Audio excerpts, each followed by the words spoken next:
Olá, eu sou o engenheiro agrônomo Otávio Oliveira da Luz, do IDR Paraná, com especialização em café, e estou lotado na unidade municipal do IDR de Carlópolis. Nós vamos conversar hoje a respeito da colheita e preparo do café visando qualidade. Já todo ano a gente tem a mesma conversa a respeito do ponto de colheita, cuidado pós-colheita visando ter qualidade. Nos últimos anos, com o problema climático, a gente teve muitos produtores que capricharam muito na colheita e no preparo, e quando o café foi para a prova, com a metodologia SCA, teve nota baixa. E a gente foi verificar as condições de lavoura e a gente viu que faltava muita coisa lá na lavoura. Então, hoje a gente vai ter um enfoque um pouco diferente. Eu vou dar um pouco mais de atenção para o antes da colheita, que influencia na qualidade. Vamos tentar uma apresentação aqui. Vamos ver se abrimos. Só um minutinho. Bom, então a gente vai conversar sobre a colheita, né, e preparo do café.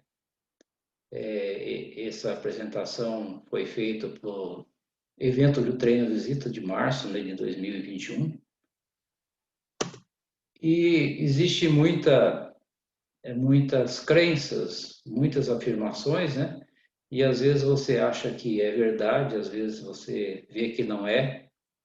E muitos do que a gente fala hoje é verdade hoje, e depois se descobre mais para frente que já não é mais. Vai mudando-se os conhecimentos e tudo vai mudando, né? Uma das afirmações é essa aqui, né? Onde se dizia que toda fruta de café com maturação completa tem a mesma qualidade. O que diferencia a qualidade final é o processo pós-colheita. Quando eu comecei a trabalhar com café na antiga Acarpa, né, que depois se transformou na Emater e hoje é o IDR, há mais de 30 anos, a gente acreditava que todo fruto maduro tinha a mesma qualidade e você fazia qualidade pós-colheita, né? Essa afirmação hoje a gente já viu que não é correta, né? A gente já viu que muita coisa da qualidade depende antes da colheita, e um fruto maduro não significa que tem toda a mesma qualidade. Existe uma outra afirmação, né, que todo café que sofre um processo de fermentação tem baixa qualidade. Há uns 15 anos atrás, um pouco mais, quando a gente teve a oportunidade de fazer um curso de degustação de café pelo Ministério da Agricultura, a gente provava muito café fermentado, e o café fermentado para nós era um café desclassificado. E hoje a gente sabe que, dependendo da fermentação, pode ser coisa muito boa. E dependendo da fermentação, sim, pode estragar a qualidade do café.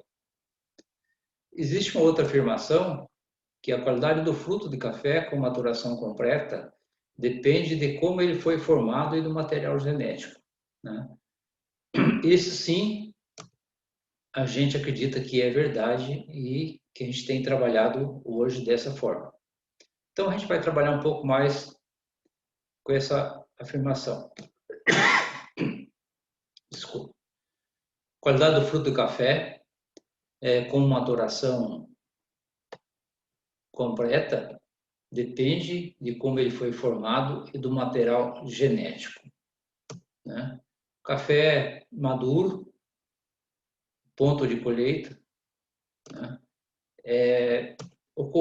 Muita coisa ocorreu antes que resultou nesse café, que a gente vai conversar um pouco mais com vocês a respeito do que aconteceu antes do café madurar e que influenciou na qualidade do café. E depois do café maduro, depois da colheita, o que vai acontecer depois? Isso aqui por muito tempo, por vários anos, a gente já tratou bastante disso aí, os cuidados pós-colheita, na colheita, na secagem, na armazenagem, né? A gente vai comentar um pouco, mas eu vou me prender um pouco mais no que aconteceu antes do ponto de colheita do café, né? Primeiro que a gente vai conversar e que tem influência marcante na qualidade do café é qual a variedade plantada.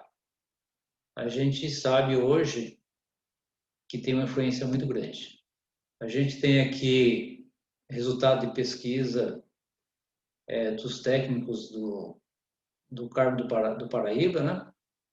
Minas Gerais, Paranaíba. São variedades que foi plantada em 2016 e já foi feito 2 colheitas.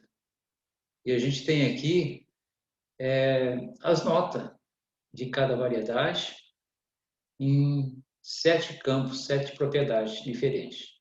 Tem aqui acho que quase 30 variedades de café. A maior parte das variedades são de Minas Gerais, das instituições de pesquisa de Minas Gerais, né? EPAMIG, Procafé, e tem alguns materiais aqui do Paraná, tem IPR 107, IPR 100, 103, né? E por sinal, o pessoal de Minas gosta muito dos materiais aqui do IAPAR, né? Que hoje é o IDR. E a gente verifica aqui que, em primeiro lugar, aqui a gente tem o Arara, né? Uma variedade bem conhecida nossa, que ele teve notas boas. Esse aqui colorido mais um pouco mais avermelhado que salmão, né? São as notas onde ele ficou entre os 5 primeiros lugar, né? Então ele teve nas 7 propriedades, ele ficou em 5 até o 5º lugar, né? E a média, né? Uma média muito boa. E tem o Saíra, tem o Paraíso 2, tem a 625. A gente vê que tem algumas variedades aqui que deu nota muito boa. E aí a gente tem um outro teste, né? Aí são 9 propriedades, e o Arara está lá de novo, você pode perceber que ele está no ponteiro novamente, né? E aqui começou a aparecer o IPR 106 aqui do Paraná, né? Que também teve 4 campos de pesquisa, né? 4 propriedades entre os 5 primeiros colocados. A gente observa que existe algumas variedades, né? O Paraíso 2, tem aqui o que ficou também aqui o Catibá MG2, tá? Tem algumas variedades que sempre se desponta na nota, né? A gente percebe aqui nas duas campos de pesquisa, né? O Arara sempre teve aí na frente. E a gente tem experiência dele, sabe que realmente é um café bom. Então, a variedade, a gente vê aqui que tem peso na qualidade do café. Há uns anos atrás, nós trabalho de pesquisa, de comparação de variedade, se via com a sua produtividade. Hoje, todos eles estão vendo também a nota, né, do café com relação à qualidade. Então, se você quer fazer um café com qualidade, você já procura uma variedade que tem tendência a ter uma qualidade melhor. E se vocês observar, né, tanto nesse quadro aqui, anterior que a gente viu, como nesse aqui, existem algumas variedades que em alguns pontos ele dá melhor e outros não. Então, aquilo que sempre os pesquisadores dizem, né, que cada região tem um comportamento diferente das variedades. O outro ponto que a gente vai conversar que influencia na qualidade é a localização quanto à latitude e à altitude.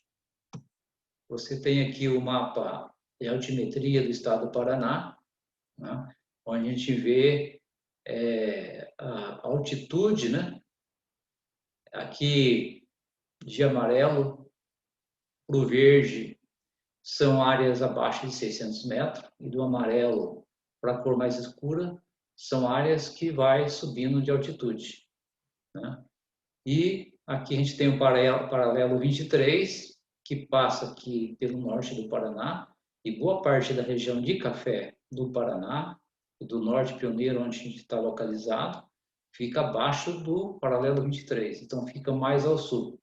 Então, a condição de estar ao sul, já você tem uma temperatura média mais baixa.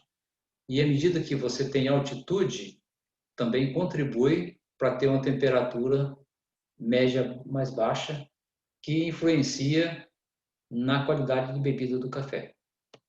Aqui a gente tem um mapa de altimetria do Norte Pioneiro, né? E se a gente observar, a gente conhece bem a região e trabalha com qualidade há muito tempo, participação de muitos concursos. A gente pode ver aqui que aqui existe regiões altas, né, em Ribeirão Claro, um pouquinho de Jacarezinho, e onde sempre tem café bem classificado.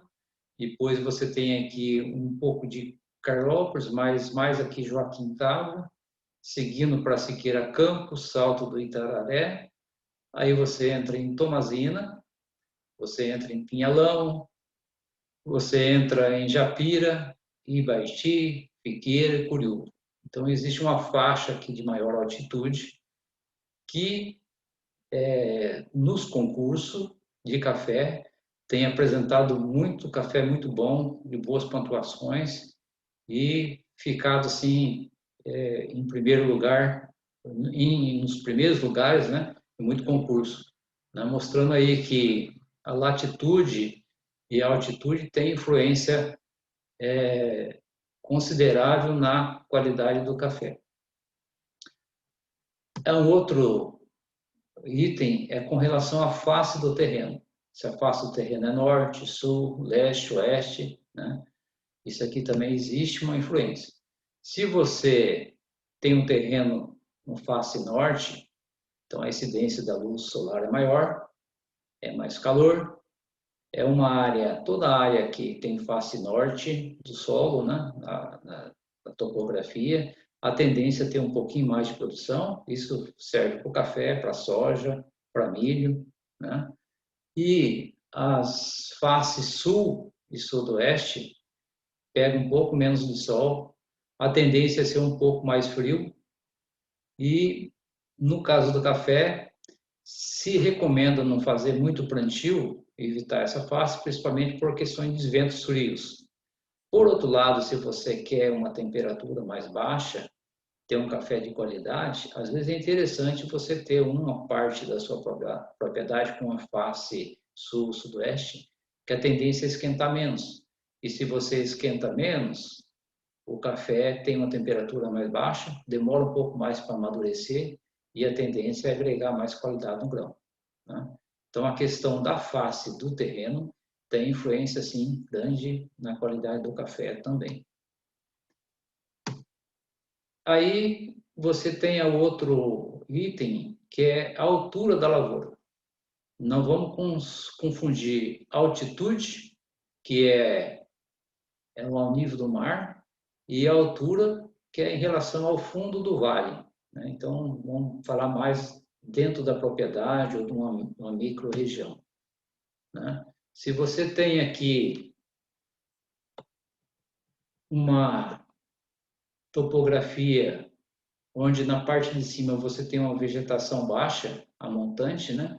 Depois você tem uma lavoura de café, com o esfriamento, à tarde ou na época de inverno, existe essa brisa catabática que se diz, que na verdade o ar frio vai baixando e vai escorrendo, né, pela parte aqui de vegetação baixa, e aí ela escorre por baixo dos pés de café.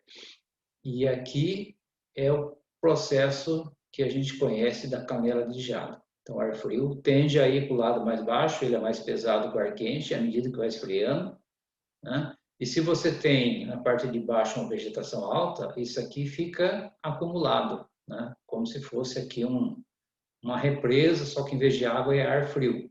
E onde fica acumulado, queima. A gente já viu na prática muita coisa a respeito, tá? Isso aqui é um material da USP, né, da Exalc, relacionado a mais a geada. Mas a gente está usando aqui para conversar com relação à parte baixa do vale. Tá? Se você tem um esfriamento, isso aí ocorre todo dia à tarde, né? Não precisa ser inverno muito rigoroso, a tendência é o ar frio vir mais para o fundo do vale e junto com o ar frio vem a umidade. Né? Então, se você tem uma lavoura de café aqui na parte mais baixa, onde fica um pouquinho mais frio e mais úmido, a tendência é você ter a ocorrência maior de algumas doenças, né? Principalmente a ferrugem. Existe a possibilidade de algum desequilíbrio nutricional, né? Normalmente nessa parte mais baixa tende a ter um pouco mais, uma produção um pouco menor, e se você faz uma adubação igual, né, em toda a encosta, inclusive na parte baixa, aqui pode haver algum desequilíbrio, principalmente no nitrogênio, que facilita ataque de algumas pragas, algumas doenças, né? Isso aí influencia na qualidade.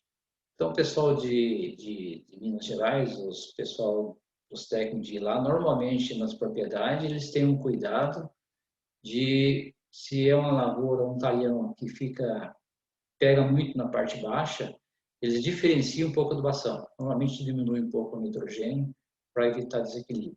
Tá? Então, o plantio, dependendo da face do terreno e dependendo da altitude e da distância do fundo do vale, também tem influência na qualidade. Aqui é o mesmo desenho anterior, né? Só que mostrando algum detalhe que seria mais correto. Então, se você tem na parte alta, acima da sua lavoura de café, no espigão, cultura anual, uma pastagem, é importante que você faça uma vegetação densa, né, aqui, para segurar esse ar frio, para não entrar no café. E ao contrário, na parte de baixo, em vez de você ter uma vegetação densa, tem que ser uma mata rala, alguma coisa, para que o ar frio que possa formar até no meio da lavoura do café e escoa para o fundo do vale. Então, é importante ter, da parte mais baixa da lavoura até o fundo do vale, né, uma altura aproximada de 20 a 30 metros, para que haja um bom escoamento do ar frio, né, e não tenha café plantado aqui, onde possa acumular mais friagem e também mais umidade. Tá? Então, a gente começa a perceber que na sua propriedade, em cada propriedade de café, existe muito detalhe de altura de lavoura, de topografia, de face, que pode influenciar na qualidade. E aí você vai determinando os talhões que têm mais qualidade do que outro, né? E assim você vai determinando e sabendo, e dependendo do talhão, um café tende a ter umas características e, dependendo do talhão, outras características. Um outro item importante é o tipo de solo. O tipo de solo influencia muito na qualidade, tanto pela sua fertilidade, como pela sua retenção de água, né? Que vai ter uma lavoura que possa conduzir aí uma maturação plena, né? Um solo orgânico, ele tem tendência a ter uma planta melhor, mais enfolhada, que possa ter uma maturação mais completa. Se você pega um solo arenoso, né, ou um solo compactado, você tem dificuldade de armazenamento de água, você tem dificuldade de absorção de nutriente, e a lavoura ela pode ter uma maturação apressada, né, e aí a qualidade ser inferior. Então a gente viu aqui, né, que você tem a influência da variedade, da localização quanto à latitude e altitude, face do terreno, a altura da lavoura em função do fundo do vale, da sua propriedade, tipo de solo. Então, a gente viu que tem muita coisa que influencia, né? E aí você, trabalhando mais com a questão do solo, existe várias características que também que influenciam na qualidade. Uma delas é a física do solo. Nós temos aqui esse esquema onde mostra um esquema de um solo perfeito, né? Onde a metade do solo, 50% do solo seria parte sólida, né? E desses 50%, 45% parte mineral e 5% parte orgânica. A gente sabe hoje para encontrar um solo com 5% de parte orgânica é muito difícil. Quando chega a 3%, você já fica contente. E a outra metade seria ocupado pelos macroporos e microporos, né? Onde estaria aí o ar e a água. A gente sabe que a raiz precisa de água, o solo precisa ter espaço para armazenar água e espaço também para que haja ar, que a raiz também ela respira, ela precisa de ar, né? Então esse seria um solo perfeito. E aqui nesses 5% de orgânico, aqui que está o motor do solo, aqui que está a vida do solo, tá? Está se chegando à conclusão hoje, né, que a questão orgânica aqui é tão importante ou mais importante do que a parte mineral do solo. E existe muita coisa nessa questão orgânica, na parte orgânica do solo, que ainda precisa ser estudado, né? E que tem dado respostas muito interessantes na questão de produtividade, de sanidade de lavoura. A gente vai conversar um pouco a respeito disso aí. E lá, na realidade, você vê o solo dessa forma, né? A gente trabalha sempre de 0 a 20, de 20 a 40, para você analisar a parte física, a parte química, que a gente trabalha muito com as análises de solo, né? E hoje também a gente tem a bioanálise, né, que a Embrapa já disponibilizou aí metodologia para identificar como que está a parte biológica do solo. Já existem laboratórios aqui da nossa região fazendo análise biológica do solo para ver como que está a vida do solo. Isso aí nos orienta bastante também. Aqui a gente tem um exemplo de compactação do solo, parte física do solo. Um solo aqui descompactado, a densidade dele é 1,13, né, grama por centímetro cúbico. Isso aqui significa que 1 litro de solo ele vai pesar 1,130 kg. Um solo um pouco mais compactado, ele já tem uma densidade maior, né? Claro que você vai mais solo por volume. Então, nesse caso aqui, 1 litro de solo vai ter 1,260 kg. E um solo bem compactado, a densidade dele é 1,38, quer dizer, 1 litro de solo, quase 1,4 kg. Tá? Então, a gente percebe que o solo, quanto mais compactado, ele é muito terrão, não tem... Você começa a perder os macroporos, que seriam os polos maiores, né? Onde fica principalmente o ar.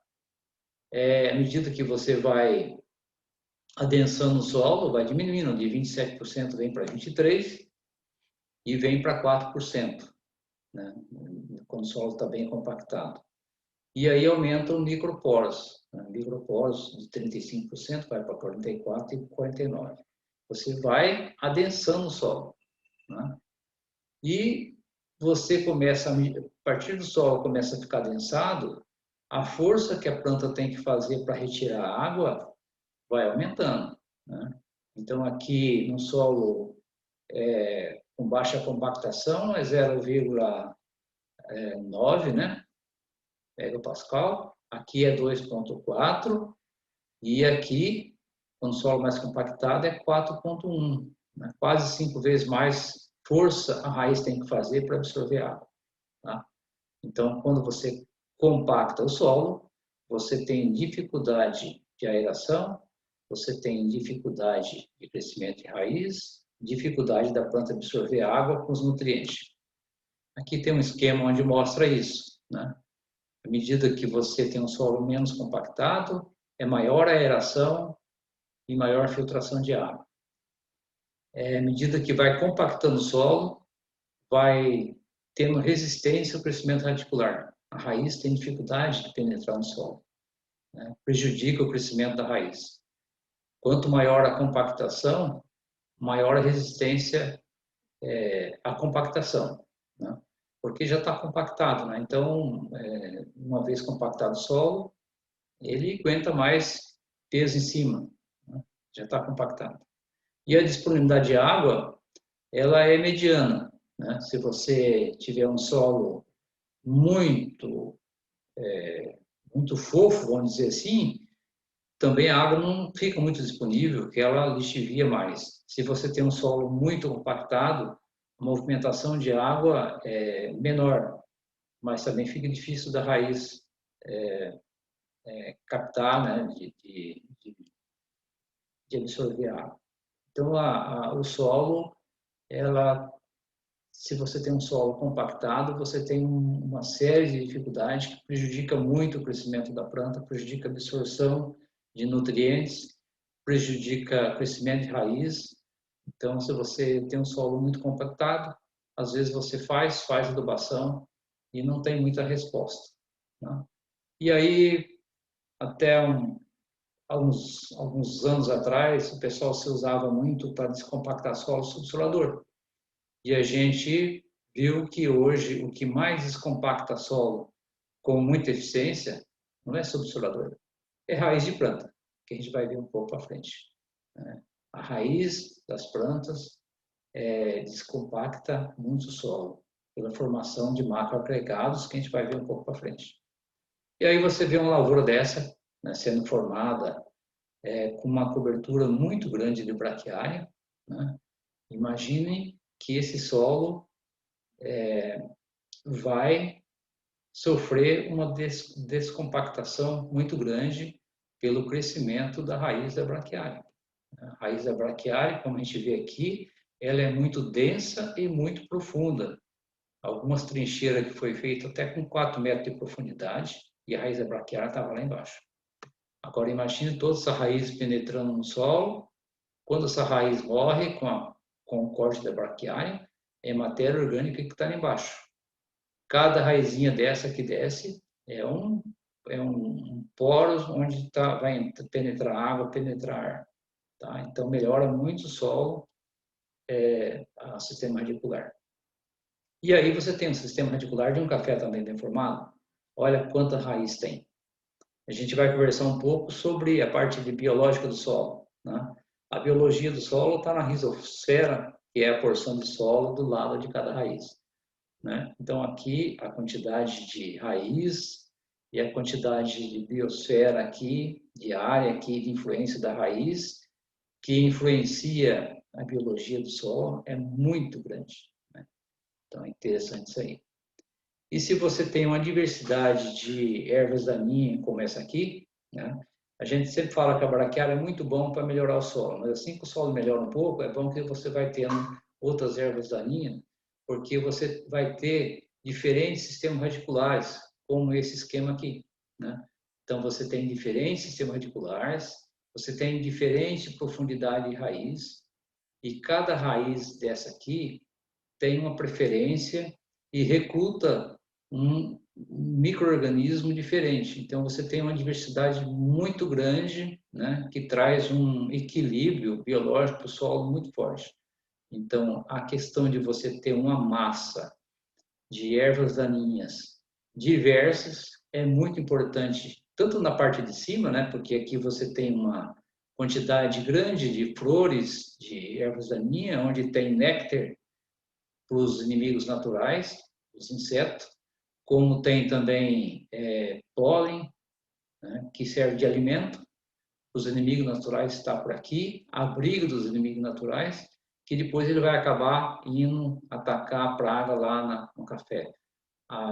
O bicho mineiro, existe a broca também existe hoje, além daquela vespa de Uganda, existe, a gente sabe que tem um trips que tem combatido a broca, né? E sem contar que na parte de baixo tem um sistema radicular que está melhorando o solo, né? E diversificando bastante. Isso aqui que eu tinha falado antes, né? O que descompacta solo, o que agrega solo, né?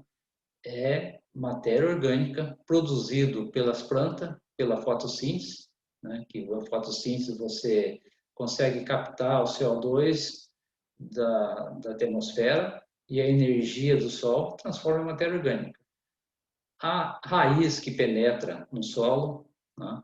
Que quando ela morre também é matéria orgânica, e a própria folha que cai, que os organismos vão trabalhando, né?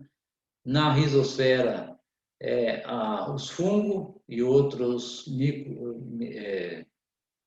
e outros organismos, né? Começam a trabalhar, começam a agregar. As raízes e os ínfos dos fungos faz um enovelamento, né, no solo, vai agregando as argilas e forma-se o macroagregado do solo. Esse macroagregado do solo que vai dar uma estrutura do solo porosa. Então, vai começar a descompactar, a formar um solo permeável, com poros para que haja armazenamento de água, para que haja penetração, né, de ar, para que a raiz consiga fazer a respiração dela trabalhar e facilitar o crescimento da raiz. Então, o que descompacta solo hoje com eficiência é sistema radicular de planta, que junto com os micro-organismos faz os macroagregados, né? Então, hoje, quanto menos você movimentar solo, você está colaborando mais para a formação de um solo, uma estrutura boa. E como que está a biologia do solo? A gente falou na física do solo, como é que está a biologia do solo, que tem influência muito grande na questão da física do solo, na questão da química do solo, na questão da sanidade das plantas, né? Isso ocorre aqui tudo ocorre na rizosfera, né? Que é a área de solo junto do sistema radicular da raiz, como está nesse esquema aqui. Então, a conexão entre as plantas e os organismos do solo se ocorre na rizosfera. A planta, ela secreta aí uma exudação radicular e isso aí atrai, né? Recruta micro-organismos, que sejam fungo, que sejam bactéria, para trabalhar junto com a planta, que é benéfico para a planta também, né? A gente tem exemplos mais conhecidos que são as micorrizas, né? As micorrizas que acaba se juntando com a raiz e aumentando a área de absorção da raiz, né? E esses micro-organismos, elas produzem materiais aí químicos importantes para a planta. E ela seleciona os organismos benéficos de acordo com o interesse de cada planta. Então, quando você tem uma diversidade, uma biodiversidade no solo, você tem maior equilíbrio. Então, por isso que é importante você não ter uma monocultura na área. Se você tem a sua área de café, por isso que é importante você ter no meio da rua outras plantas, outras ervas daninhas, principalmente, não só braquiária, que acaba sendo uma monocultura de erva daninha, né? Vamos dizer, uma planta só, mas uma diversidade. Então, a gente orienta os cafeicultores, quando o solo está com uma baixa matéria orgânica e baixa cobertura, né, de proteção do solo, não tem melhor do que a braquiária para fazer isso. Só que assim que melhora um pouco, vai deixando sair as outras ervas daninhas, né, para que tenha uma diversidade maior, né? E isso aí é muito bom para o solo, muito bom para as plantas, equilibra as plantas. Aqui a gente tem o exemplo do que tem no solo, né? A gente tem insetos um pouco maiores, a gente tem nematóide que a gente não enxerga, e nematóide às vezes assusta um pouco, mas tem muito nematóide que não são prejudiciais, né? Bactéria, vírus, protozoários, minhocas, fungos, né? Uma coisa você enxerga e a maior parte você não vê. Tá? Então, a microbiologia do solo, ela é formada aí por muitos organismos que têm em quantidade, né? Muito, um solo com uma matéria orgânica boa, um solo com um microbioma bom, ele tem tanto em quantidade como em espécie, né? Muitas espécies. E num solo, você tem uma vida que ocorre no solo, né? Você tem os organismos que se interagem com os minerais, que se interagem com planta, tá? E isso aí forma um ciclo de vida no solo. E esse ciclo de vida no solo, é abastecido pela energia e matéria que vem da fotossíntese, né? Que a planta recebe a luz do sol como energia e o carbono e se transforma em folha que vai cair aqui em raiz e vai enriquecer a matéria orgânica do solo. Uma vez enriquecida a matéria orgânica do solo, você vai ter alimento para os micro-organismos que vai solubilizar minerais, né? Às vezes o próprio fertilizante que você aplica, ele é trabalhado pelos micro-organismos que vai nutrir a planta.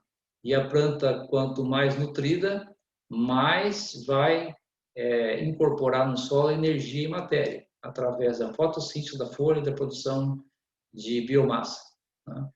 E nesse processo de você acumular energia no solo, você está sequestrando carbono, né? Que é hoje o que se mais fala, né? Que precisa se sequestrar carbono do que liberar carbono, né? E lembrando que nesse processo de trabalho aqui dos micro-organismos, a matéria orgânica, o carbono que é fixado aqui, uma parte volta para a atmosfera de novo, né? Pelo trabalho aqui dos micro-organismos. Então, em torno de 80%, perto de 80% do carbono que é fixado pelas plantas, quando esse carbono é trabalhado no solo pelo micro-organismo, né, 80% volta novamente para a atmosfera. Fica 20% retido aqui, né? Então, é muito importante você estar sempre trabalhando nesse sentido de você estar incorporando no solo a energia e a matéria. E esse aqui você vai potencializando a produção do solo. Você vai enriquecendo o solo, tá? Então, a questão orgânica, a questão biológica do solo é muito interessante. E voltando aqui um pouquinho, né, nós vamos ver o outro item, que é como que está a química do solo, né? Que normalmente a gente trabalha mais a questão de química do solo, análise do solo, né? E uso de NPK, uso de calcário, e às vezes você não se atenta muito para a física e a biologia do solo, né? Então, a química do solo, a gente já conhece esse desenho esquemático aqui, né? Onde a gente sabe que o solo é a base para a planta, né? Para ela fixar a raiz, e dela ela tira a água e os nutrientes. Um solo equilibrado significa planta sadia, equilibrado na questão química, na questão biológica, um solo fisicamente também muito bom, a planta é sadia, né? E a adubação nada mais é de você ver o que a planta precisa, menos o que tem no solo. E aqui tem os elementos, né, os 6 macronutrientes e os 7 micronutrientes, isso é considerado como essencial, tá? E aí a gente sabe que hoje em dia já tem outros elementos que os cientistas já estão vendo que é essenciais, né? Tem o silício, tem o cromo, tem algum outro aí que está aparecendo, tá? Que faz parte também da nutrição da planta.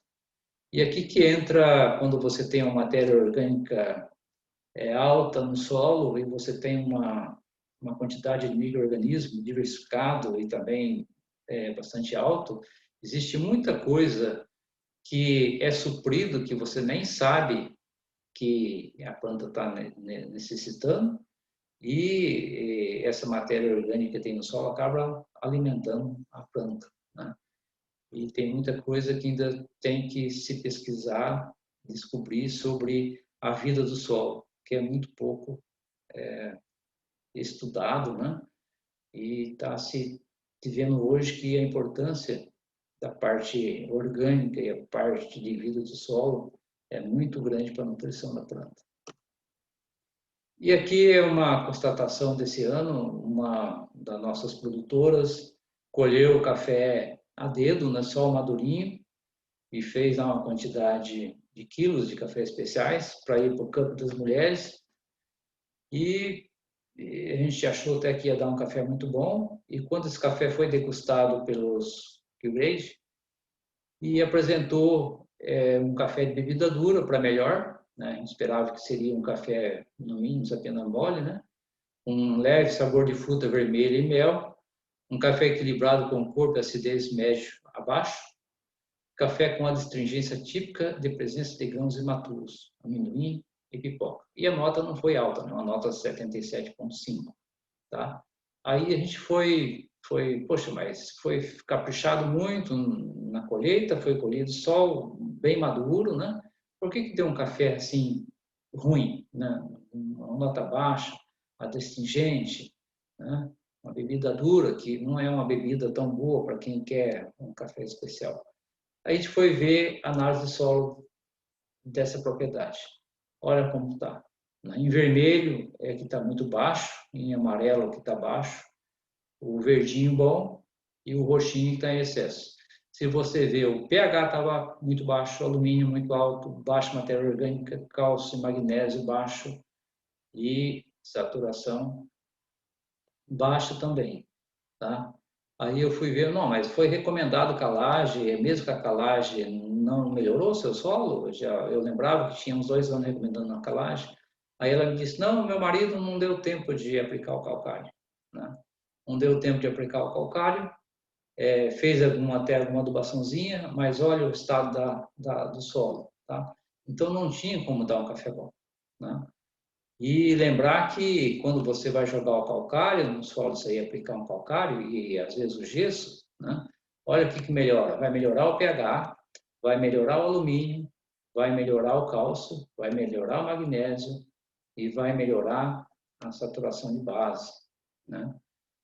E também vai melhorar, a hora que você melhora pH, melhora outras questões aqui de solo, de cálcio, magnésio, você acaba melhorando também a matéria orgânica, né? Que a planta cresce mais, gera mais matéria orgânica. Então, praticamente tudo que estava problemático no solo dela aqui se resolveria pelo calcário que não foi colocado, né? Então, aí mostra que às vezes a pessoa se preocupa em fazer uma colheita bem feita, mas não vê lá atrás como que está tudo que a gente conversou aqui que influencia na qualidade. Por isso, hoje a gente está dando assim, uma ênfase maior no que poderia ser feito antes da colheita, na formação do café e da fruta do café para a questão de qualidade.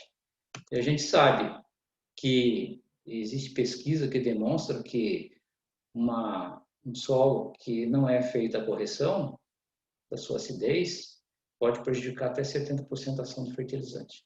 Então, calcário ainda é um insumo barato e que muita gente ainda não tem usado, né? E aí complica tudo a parte de produção da lavoura e da qualidade.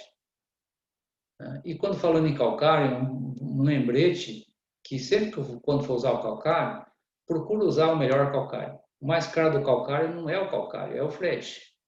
Então, é interessante você usar um calcário melhor, mesmo que você pague um pouquinho mais caro no calcário, né? Porque o frete é o mesmo, o frete que é o mais caro, né? A não ser que o desequilíbrio seja muito grande entre cálcio e magnésio, utilize sempre calcário dolomítico, que tem bastante cálcio e tem bastante magnésio também. Por quê? Porque o magnésio ele é extremamente importante e ele sempre está na porção mais grossa do calcário. Se está na porção mais grossa do calcário, ele vai demorar muito para reagir no solo. O magnésio tem uma importância muito grande, ele é o átomo central da molécula de clorofila, né? A clorofila é que faz a fotossíntese, e a fotossíntese é que transforma a energia do sol e o carbono, né, da atmosfera em energia para a planta, né? E vai fazer crescer a biomassa, vai fazer crescer, vai produzir ramos, frutos. Se você tem pouco magnésio, você prejudica tudo isso aí, além de outras funções que o magnésio tem. Então é muito importante você ter um calcário bom para você suprir de magnésio. Existem muitos cafeicultores hoje que já estão usando outras fontes de magnésio, a não ser assim, mais rápido do que o calcário. Porque o calcário, por mais fino que seja, a solubilidade dele é muito baixa. E às vezes é importante você corrigir com urgência a deficiência de magnésio, que prejudica muito a planta. Como o cálcio também, né? O cálcio a gente sabe que tem uma importância muito grande na formação da célula, na parede celular, na resistência das plantas, pragas e doenças, principalmente. Na qualidade do fruto do café, o cálcio tem uma importância grande. E também no crescimento de raiz, onde não existe cálcio ou pouco cálcio no solo, a raiz cresce pouco. Se a raiz cresce pouco, prejudica tudo, né? Então, cálcio e magnésio, né, cuja fonte principal é o calcário, é muito importante. E lembrar que o magnésio, ele sempre está na porção mais grossa do calcário, porque é difícil de moer. O magnésio é a parte mais dura da rocha, né? E para que seja bem moído, tem que ser moinho de rolo e não a martelo. Então, quando vocês for comprar o calcário, veja como que é moído esse calcário. O moinho de rolo é um moinho mais caro, mas é mais eficiente, e tem muitas empresas de calcário que usam esse rolo, então dá um calcário melhor. Então, lembrar que a parte mais fina do calcário sempre é mais cálcio do que magnésio, e às vezes o magnésio demora muito para reagir, e pode você ter problema de magnésio na lavoura. Então, toma cuidado com a qualidade do calcário. Aqui é o quadro, um resumo das análises do solo do grupo das mulheres de café de Carlópolis, né? E eu usei o mesmo sistema de você colorir em vermelho que está deficiente, está muito baixo, em amarelo que está mais ou menos, né? E o roxinho que está em excesso. E se você for ver aqui o pH, boa parte, a maior parte das análises das mulheres de café de Carlópolis tem pH que precisa ser corrigido. Se você for ver o alumínio, tem muito alumínio aqui que precisaria ser corrigido.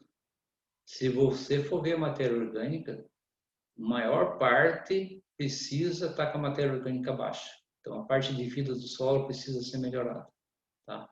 Então, a gente tem muita coisa básica para ser feito. Isso aqui deve se repetir nos outros municípios, talvez até no Paraná todo. E aí, a hora que você vai ver o fósforo, e principalmente potássio, começa a aparecer excesso. Isso aqui prejudica. Isso aqui é preocupante, porque se você tem excesso de potássio, você inibe a absorção do cálcio e principalmente do magnésio, que a gente já conversou sobre a importância dos dois, né? E por que tem excesso de potássio e, em alguns casos, excesso de fósforo? Pela adubação NPK, que desde quando começou a se adubar, eu lembro lá da década de 70, quando meu pai usou o adubo pela primeira vez em 1970, era 25-20, 20-0-20, 25-20. Não se fazia análise de solo na época, até porque tinha dificuldade, né? Então, se tinha uma adubação básica, era 25-20, 20-0-20. Então, era nitrogênio, fósforo e potássio. E fósforo e potássio continua forte até hoje. Então, e depois, a partir do momento que os cafeicultores começaram a beneficiar café, retornando a palha de café para a lavoura. Então, começou a aumentar muito o potássio. Temos problema aqui em Carlópolis de muita lavoura que não desenvolvia por excesso de potássio. Aí a gente cortou o potássio da lavoura, voltou a lavoura a ficar normal novamente. Por quê? Se você tem excesso de potássio, está inibindo a absorção de cálcio, absorção de magnésio. A gente já falou da importância dos dois. Então, existe muitas questões químicas aqui que precisa ser trabalhado, né? Que às vezes não se dá muita importância, mas precisa ser visto isso aí. Em adubação, a gente sabe que tem a lei do mínimo, né? Que é a produtividade da cultura limitada pelo nutriente menos disponível no solo. Né? Tem aquela barrica, né? A famosa barrica. Eu não coloquei aqui a figurinha da barrica porque está muito batida aquela figurinha, né? Ficou aqui só com a lei. Mas se está faltando cálcio, não vai produzir mais porque falta cálcio. Se está faltando magnésio, o que limita a produção é o magnésio, mesmo que existe outros nutrientes em condições normais. E existe a lei dos incrementos decrescentes, que você vai aumentando a dose do nutriente a certo ponto. Chega num ponto para frente, a produção para de aumentar e às vezes até diminui, né? E isso aqui é o que está acontecendo muitas vezes no potássio. Você está jogando potássio demais, além de não aumentar a produção, começa a diminuir porque começa a inibir a absorção do cálcio, do magnésio, né? E aqui a gente tem aqui os principais desequilíbrios que pode ocorrer na lavoura de café.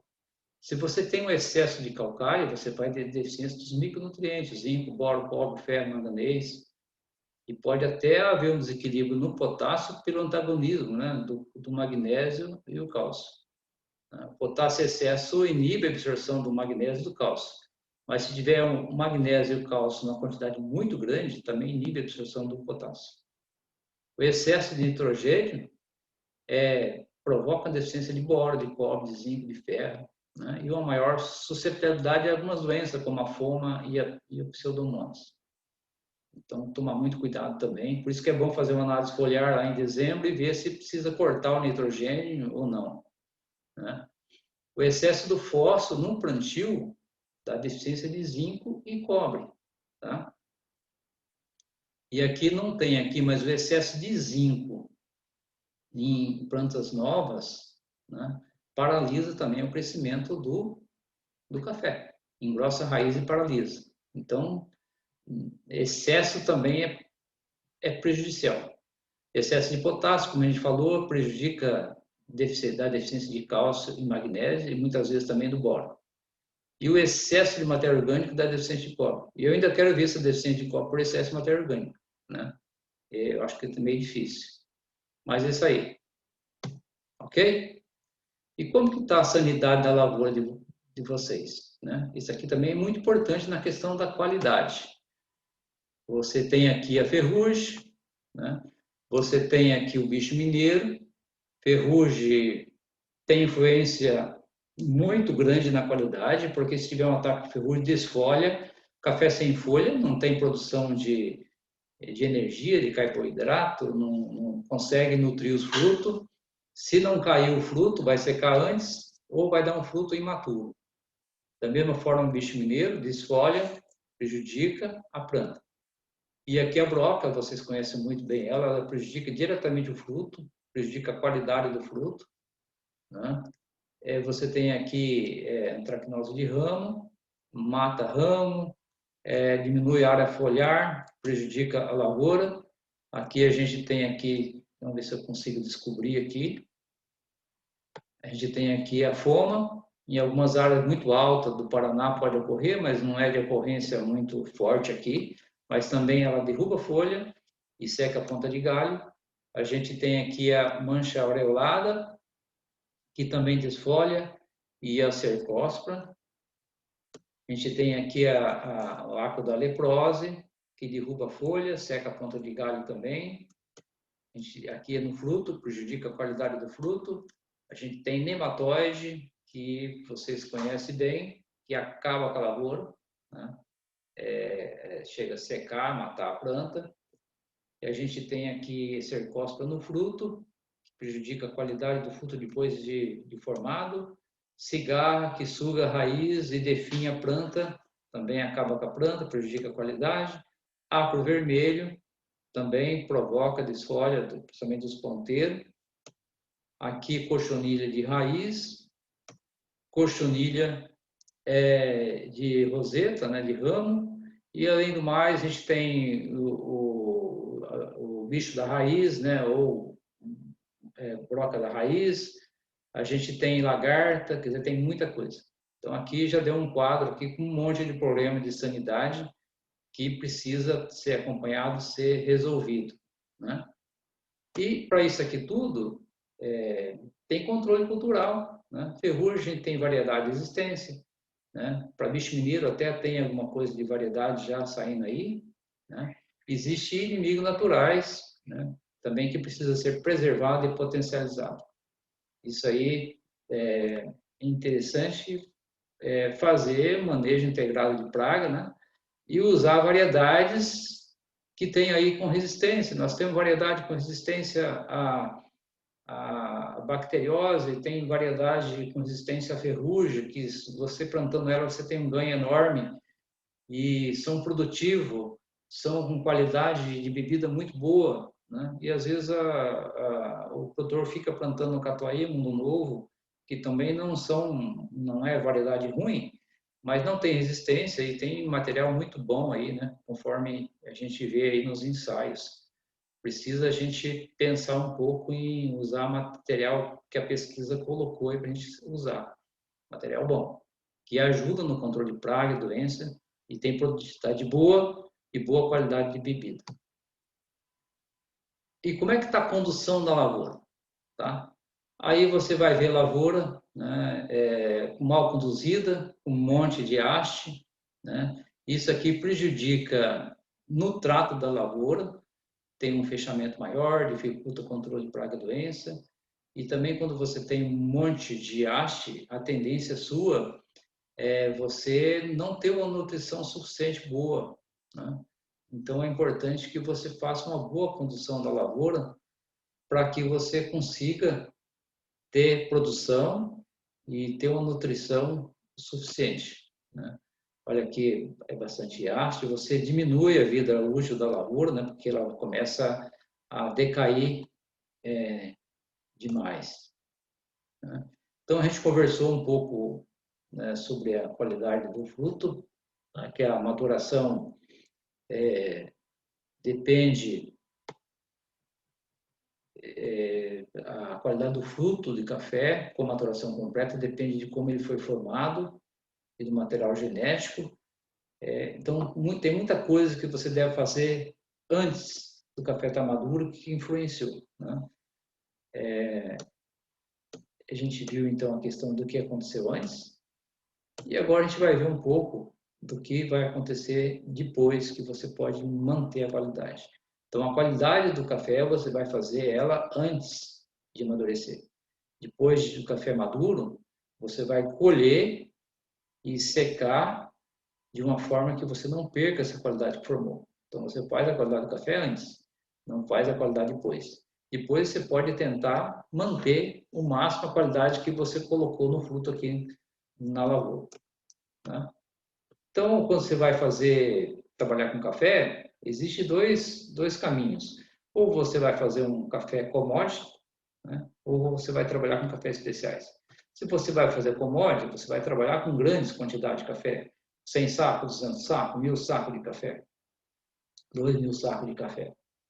E aí você tem que fazer um pouco de economia na colheita e no preparo do café, porém sem descuidar da qualidade. Você tem que ter um café bom, um café apenas mole, um café bebida dura, um café bom, limpo, tá? Mas você não tem como você colher a dedo 1000 sacos de café, né? Então você vai ganhar na escala. Se você vai trabalhar com cafés especiais, aí você vai trabalhar com quantidade pequena de café, com 100 quilos, 200 quilos, 1000 quilos, 10 sacos no máximo, pouca coisa. Aí sim, você tem margem, né? Você tem margem para você gastar um pouco mais na colheita e você preparar o café com esmero na qualidade, né, que você vai ganhar, se você vai ganhar no valor, que aí um café desse aqui você pode vender por R$ 1.500, R$ 2.000 o saco. Esse aqui hoje está valendo 600, 700, né? Então, aqui são duas maneiras diferentes de você conduzir a sua colheita e o seu preparo de café. Aqui você pode fazer uma colheita seletiva com máquina. Aqui você vai colher seletivo, às vezes, até com o dedo, né? De uma maneira que você colhe só o madurinho, ainda você vai catar, às vezes, o café no terreiro verdolengo para depois secar. O café, ele é um fruto, né? Que ele, quando ele está maduro, ele tem a semente aqui no interior do fruto e você tem a polpa com muito açúcar, com muita água, muita umidade. Então, o café você colhe ele maduro com 60% a 65% de umidade. Diferente do milho, na soja, no feijão, que você colhe perto de 14%, 15%, fica facinho de você secar, né? Café é muita água, muito açúcar, e água, açúcar, fermenta, né? E se você não tiver uma fermentação correta, você prejudica a qualidade do café. Se você cortar um grão de café e ver no microscópio, você tem mais ou menos essa formação de células, né? E essa célula aqui, a parede é uma parede grossa e todo o café existe muito óleo. Então você tem dificuldade da umidade sair aqui do centro e ir até a periferia do grão para evaporar. Então ele é particularmente um produto difícil de secar. Se você secar muito rápido, você seca a parte superficial do grão de café e fica umidade aqui dentro. E às vezes você seca tão rápido que você parte tudo e estraçalha aqui a célula, né? E extravasa óleo aqui, o suco celular da célula, e você prejudica a qualidade do café. Então tem que ter uns cuidados muito bons na hora de secar. E aqui existe um gráfico aqui que mostra a taxa de secagem. Isso aqui mostra bem o que acontece quando você vai secar café. No início você tem a quantidade de água, né? Esse B aqui é o teor de água do produto, muito alto. Você bota calor na massa de café, você aumenta a temperatura, que é o C, temperatura do produto. Você aumentou a temperatura, você aumenta a taxa de secagem. Então a evaporação aumenta, né? E por outro lado, se aumenta a evaporação, vai diminuindo a umidade, tá? Então toda matéria que você sofre uma evaporação, ele tende a esfriar. Então, se você põe temperatura, aumentou a evaporação, esfria a massa. Então, você não consegue aumentar muito a temperatura do produto. E isso aí você continua numa temperatura estabilizada, né? E você vai aumentando a evaporação e vai diminuindo o teor de água. Até um ponto que diminui o teor de água da massa, que não evapora muito mais, porque já não fica difícil evaporar, tem pouca água. Aí sim, aí como não tem evaporação no produto, aí a temperatura da massa sobe muito. Nesse ponto aqui que você estraga o café, tá? Então, o que significa? Que no início da secagem do café, você pode aumentar a temperatura da massa, tanto no secador como no terreiro. No terreiro você trabalha grão a grão, bem fininho, até você perder uma quantidade boa de água. A hora que você perder uma quantidade boa de água da massa, aí você toma cuidado, porque aí pode subir muito a temperatura. Isso aí quem trabalha com secador, observa bem isso. O café chegou úmido, você pode pôr fogo à vontade, às vezes está 70 graus. Na entrada do ar, a massa não passa de 30, 35. E aí, a hora que chega de meia seca para frente, se você tiver 70 graus na entrada, lá na massa vai para 60 graus. Aí você queima o café. Tá? Esse aqui é um gráfico que o Nelson Minoli disponibilizou para nós em uma das apresentações, que mostra que o maior risco na secagem do café é nos primeiros dias, né? E os 3 dias, 5 dias, se você conseguir tirar rapidamente a umidade do grão de café, né, você salva o café. E aqui o gráfico mostra que se você bobeou na secagem do café, você vai perder uma qualidade muito grande aqui nos primeiros dias, né? E depois a perca continua, né, durante a armazenagem, durante o transporte, até chegar lá no consumidor final, tá? Você vai ter uma qualidade muito baixa. Então aqui o segredo está aqui, né? Nos primeiros dias você tem que tomar muito cuidado. E a secagem de café você faz em terreiro de cimento, você faz em terreiro suspenso, né? Aqui são lotes para concurso, né, separadinho. outro terreiro suspenso maior, você tem estufas, né? Mas o importante é que você inicie na secagem com camada fina, grão a grão, leira pequena nos primeiros dias, roda o café o máximo possível, sempre no sentido da sombra, né? Para você ter que o sol pegue uniforme em todo o café, tá? E quanto mais você roda, mais você seca o café, porque você expõe os grãos de café ao ar, né? E o que seca café é a saída da umidade para o ar. Evitar umedecer o café com sereno. E você vai engrossando o café à medida e aumentando a leira assim que for secando o café, né? Então, no começo, você trabalha com uma camada bem fina, grão a grão, tá? E aí você vai aumentando a grossura. A hora que chega dessa cor, já tá, quase não enxerga mais o que é maduro, o que é verde, você pode engrossar bem.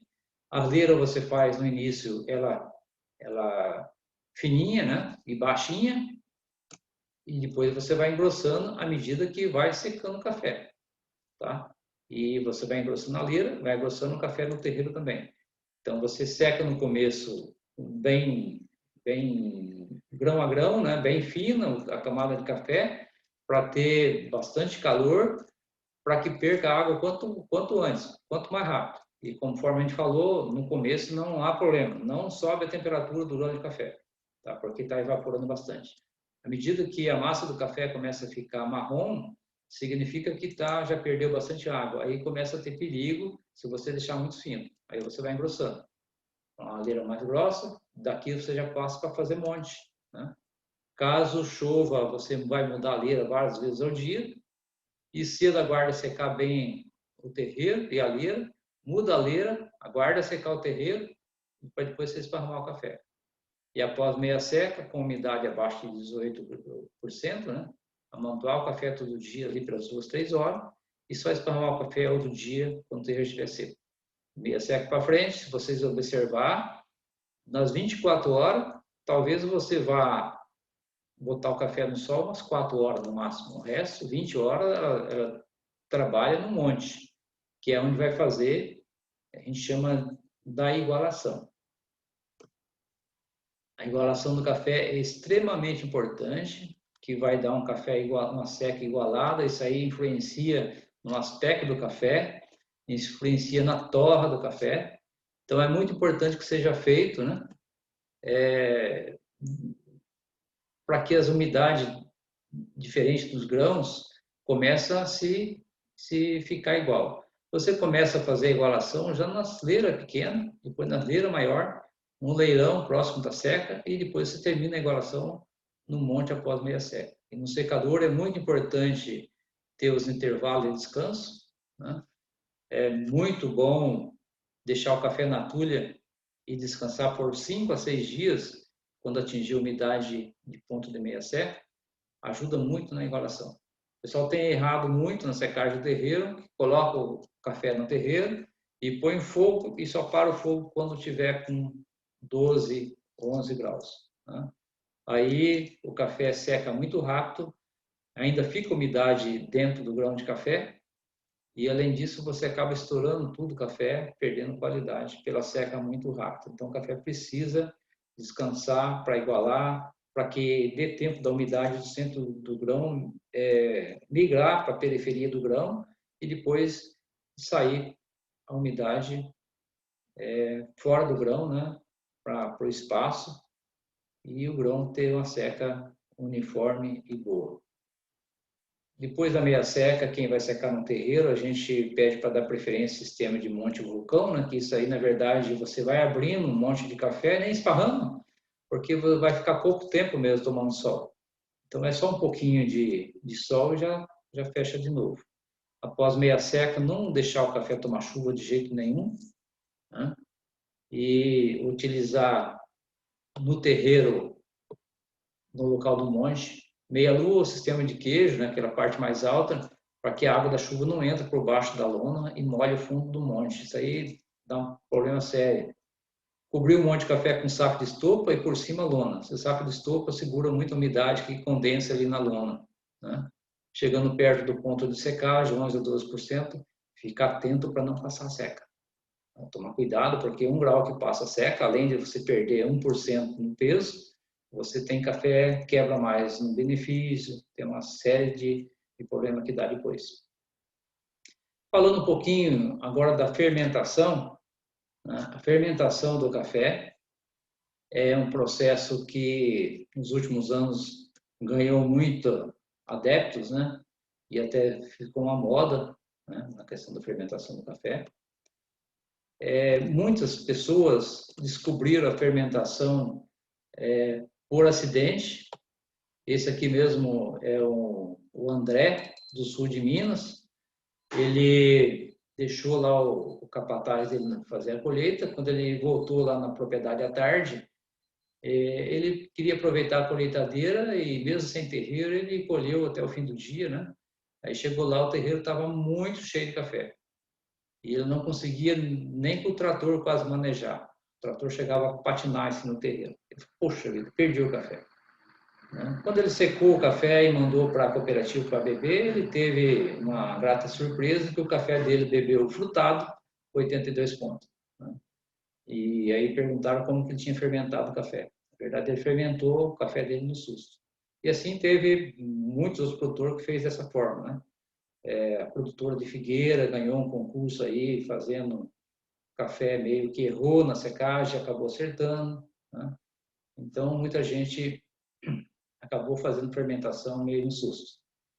E a fermentação, a gente tem vários tipos de fermentação, né? A gente tem a fermentação alcoólica, que é usado para fazer vinho, cerveja, né? A láctea, que é para fazer os iogurtes, os queijos, a acética para fazer vinagre, né?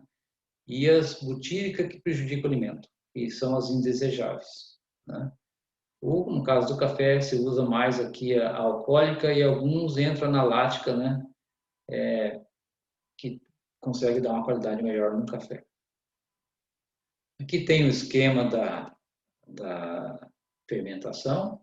Fermentação, às vezes, tem a base dela, o início, a matéria-prima é a glicose, que aí você transforma em uma molécula de glicose, transforma em 2 de piruvato, e aqui no piruvato age os micro-organismos. No caso da levedura, né, que vai fazer a fermentação etílica, aqui a bactéria láctica, lactobacilo, que vai fazer fermentação láctea, vai produzir o ácido lático. As bactérias do vinagre, né, a Cetobacter, que vai produzir o ácido acético, né, que na verdade essa bactéria vai pegar o resultado da fermentação de levedura, ela fermenta, o álcool etílico transforma em vinagre. E a gente tem as bactérias aqui indesejáveis, fermentação indesejáveis, né, que são vários tipos de fungo, de micro-organismo, né, que vai dar o ácido butírico, fermentação butírica, que é a fermentação ruim. Tá? No café, se trabalha mais com a fermentação com leveduras, né, e alguns com lactobacilos. Fermentação alcoólica é feito com levedura, processo anaeróbico, no qual açúcar como a glicose, frutose e a sacarose são convertidos em energia com produção de etanol e dióxido de carbono como resíduo metabólico.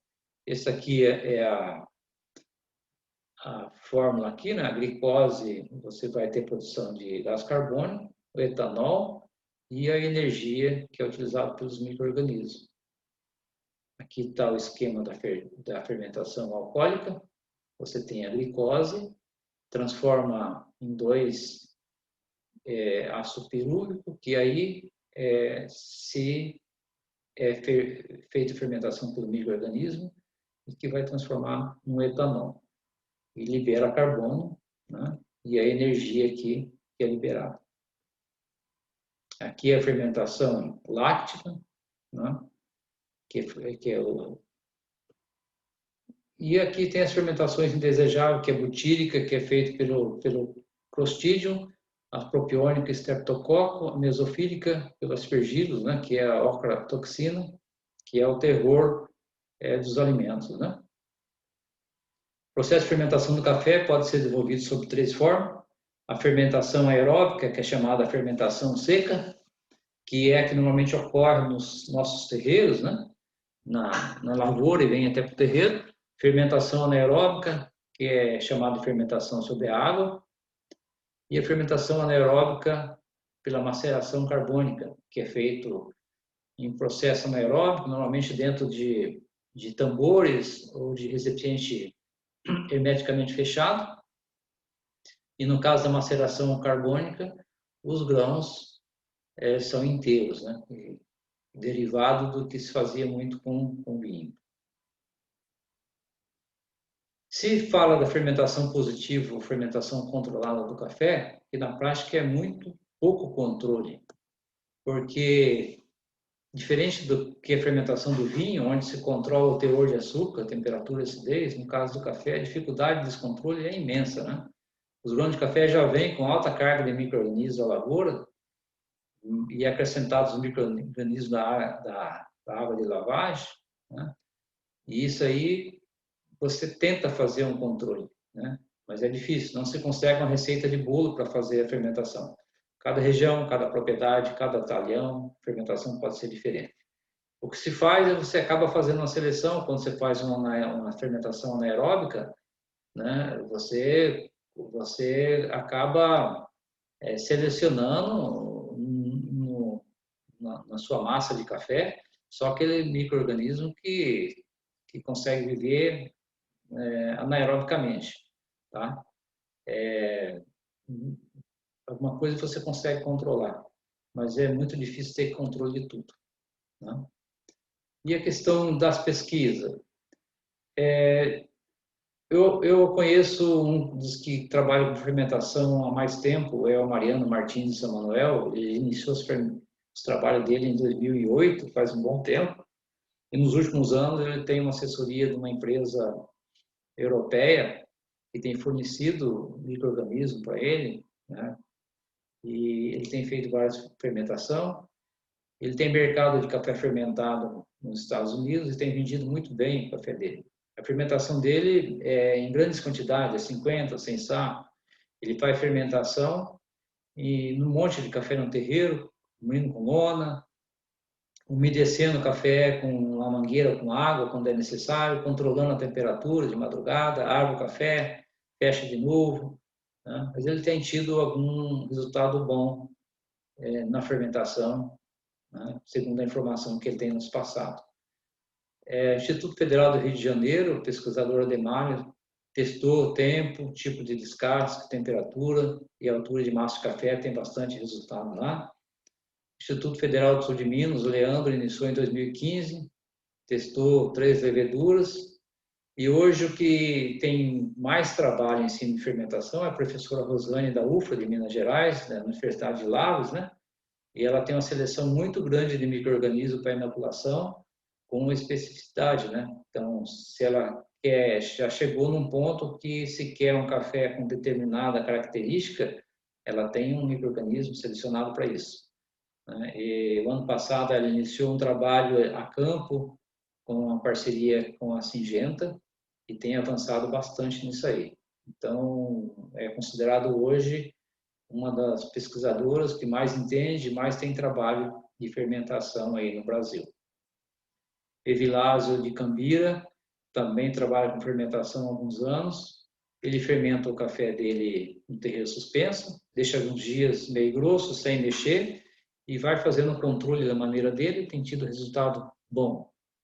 O Léo Moço, né, tem trabalho de maceração carbônica com café, fez em Minas Gerais, fez um pouco em São José da Boa Vista, aqui perto da gente, e em Carlópolis também ele fez uma experiência na Fazenda Harmonia, né? E depois ele ampliou para as mulheres do café, na região norte do Paraná, e foi feito bastante fermentação nesse sentido, né? Com maceração carbônica.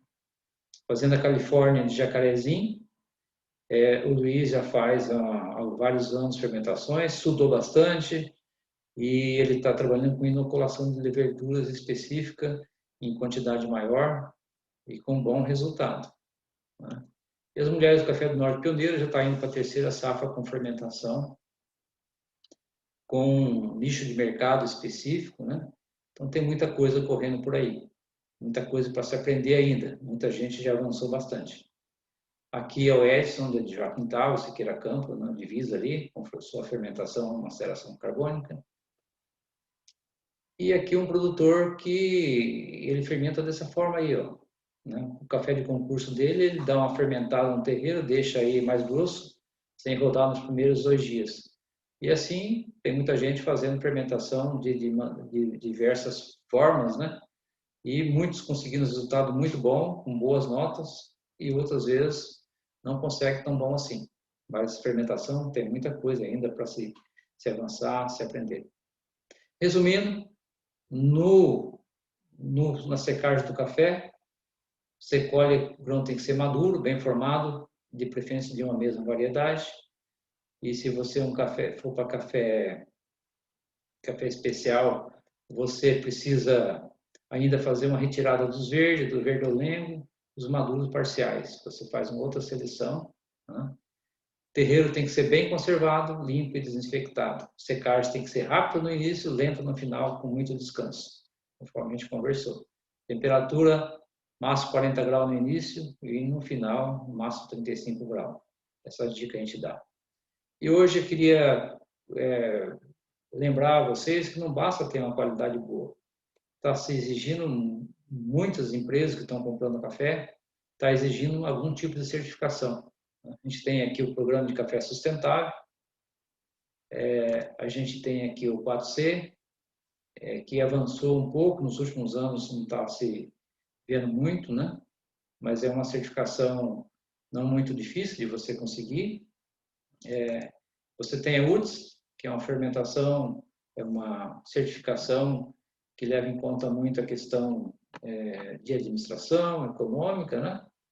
E a da Imaflora, né, que é o Rainforest, que tem um peso mais ambiental.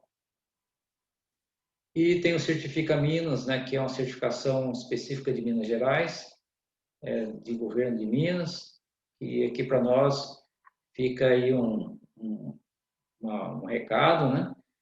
Em Minas Gerais, o peso do café é muito grande, eles têm a certificadora deles. Aqui no Paraná, já há muitos anos atrás, se começou a pensar em fazer uma certificação específica ligado mais ao governo, né? Mas talvez por o café não ter um peso muito grande, isso aí foi ficando, e a gente não tem uma certificação como tem de Minas Gerais, né? Que tem assim, uma importância muito grande. E a verdade é que a gente já teve empresas grandes de torrefação de café que tiveram na nossa região para adquirir café, para fazer café específico da região e exigia certificação e teve dificuldade de encontrar. Então, na nossa região tem muita pouca gente certificada e a gente precisa se preocupar um pouco com isso. E além da certificação, hoje tem a preocupação do carbono zero, né? Então, existe o café carbono zero, né? Existe uma preocupação muito grande a nível mundial com o aquecimento global, né? Que tem trazido tragédias aí na questão de clima e na questão de agricultura está se vendo muito a questão do sistema de produção que em vez de você liberar carbono, você sequestra carbono, né? E já existe algumas experiências bem-sucedidas. A gente tem a cooperativa de Montecer, de Monte Carmelo, Minas Gerais. 34 sócios dos 146 já conseguiram comprovar a emissão zero de carbono em sua lavoura, certificado pelo Imaflora, né? Quando você tem uma lavoura de café que você tem vegetação no meio da rua, ou com braquiária, ou com ervas daninhas bem controlado, tudo isso fixa carbono, tá? Então, se você fazer um manejo bem feito, você tem mais fixação de carbono do que emissão de carbono. Então, em vez de você não é o café seu não é um carbono zero, na verdade ele é negativo, né? Você pode fixar mais do que emitir carbono. Isso aí na questão ambiental, a questão mundial, desse apelo mundial, tem uma força muito grande. Bom, seria isso assim meio corrido, né, para a gente conversar. Agradeço aí a atenção de vocês e muito obrigado.